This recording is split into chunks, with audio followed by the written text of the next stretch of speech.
everyone. Welcome back to our Roundtable series. I'm your host and entertainment editor for the Equinox, Nancy Sanchez.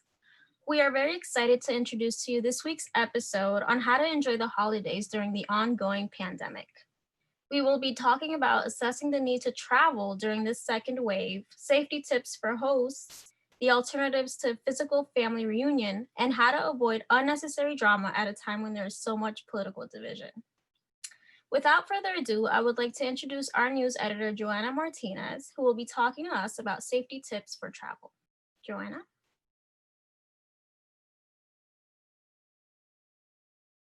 Thank you, Nancy. I'm Joanna Marina, news editor for the Equinox. Now, the CDC strongly insists to avoid travel wherever you can, especially during the second wave of the pandemic. The larger the distance traveled, there's more risk to you and your family. And while you may be feeling fine, there is still the possibility of spreading the virus to others while you're asymptomatic. Generally, the CDC says to avoid or delay travel if you or any members of your immediate family have been exposed to high-risk areas, and or you are visiting members who are considered high risk for the virus. However, if you do decide to travel, here are some general guidelines and tips to make it safer. So, one, if you're going outside the country, check travel restrictions and possible quarantine protocols to plan accordingly. Be sure to bring extra hygiene supplies like hand sanitizer and masks. And always keep your mask over your mouth and nose when in public transportations like the airport and the train station. Be sure to avoid unnecessary contact with people outside of your travel group, though this may be difficult for transportation like trains and airplanes. And most of all, avoid touching your face, especially in areas like your eyes, nose, and mouth. Lastly, know when to postpone traveling. If you have been exposed to a high-risk area, be safe and take a rain check. It's not worth it. All right, fellow Knights, stay safe and have a peaceful holiday. Back to you, Nancy. Thank you, Joanna. It's so important to keep your eyes and ears open. And it is important that as a traveler, you are following the number of cases both in and outside of your destination area to ensure everyone's safety. Next up, we have our newest addition to the Roundtable team, current student lifestyle editor, Nania McLean. Welcome, Nania. It is so good to have you on board. Nania will be giving her best tips on how to run a safe and smooth family get-together, specifically for hosts. Nania? Good evening, everyone. So before any birthday party, dinner, etc., hosts must take precaution before the gathering starts. So while making a list of people they plan to invite, they have to make sure to advise guests to stay home if they have been exposed to the virus for the past 14 days. And guests should also be advised to stay home if they have been in close contact with someone who has COVID-19. And guests who plan to attend should wear their masks, especially if they're within close proximity of each other. And hosts should also encourage guests to bring their own mask. And they should be able to provide people with masks just in case anything happens with their mask. And the host should encourage social distancing. So tables and chairs need to be 6 feet apart. The rooms of the gathering must be well ventilated. This can be achieved by making sure that the windows of each room are open. And as much as they want to shake hands and give each other hugs, hosts must be able to just wave at each other, or even a shoulder bump would be fine. Hosts, if they plan to serve food, they have to make sure to limit the amount of servers.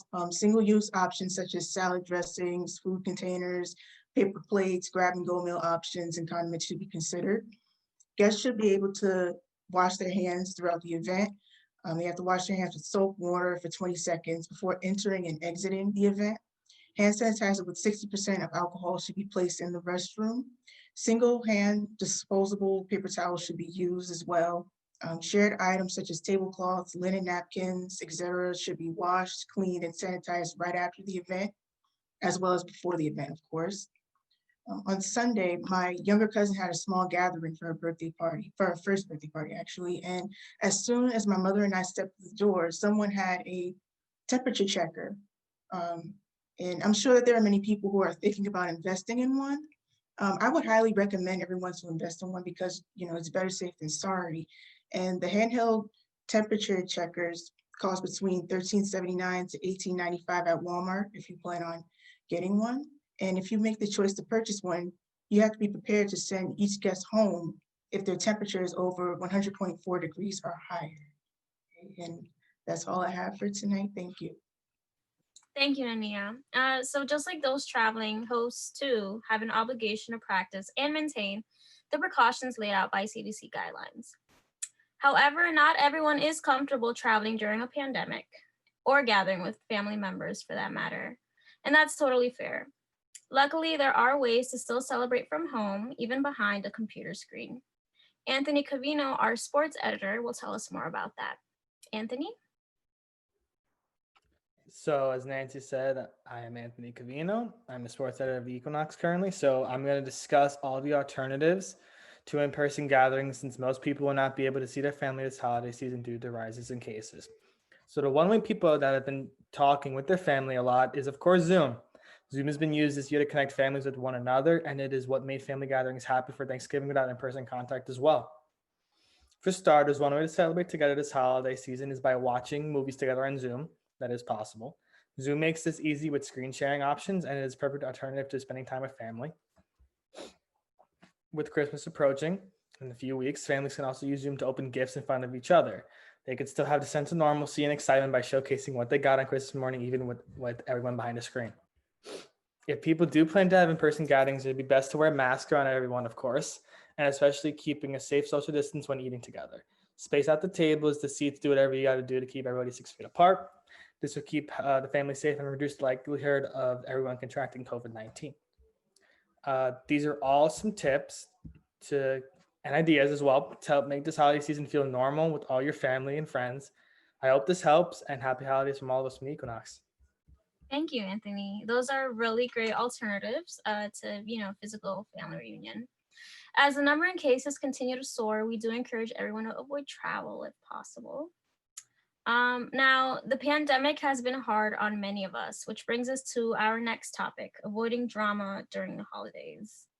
There are obviously mixed opinions on the precautions being laid out by the CDC, whether it's the effectiveness of masks, just how real the virus may be, etc. For some, this time is wonderful, but for others, dealing with family members and in-laws can make the holiday season extremely stressful, even dreadful. I have personally laid out 3 tips for dealing with family drama during the holidays. Number 1, set boundaries. It's a good idea to tell your family that you probably won't be able to attend every single family function they have planned. For example, you can agree that you can come to Christmas Eve dinner, but that Christmas Day is reserved for your own family. Setting these boundaries from the start can help prepare your family members with the idea that you won't be around the whole time, which can avoid resentment.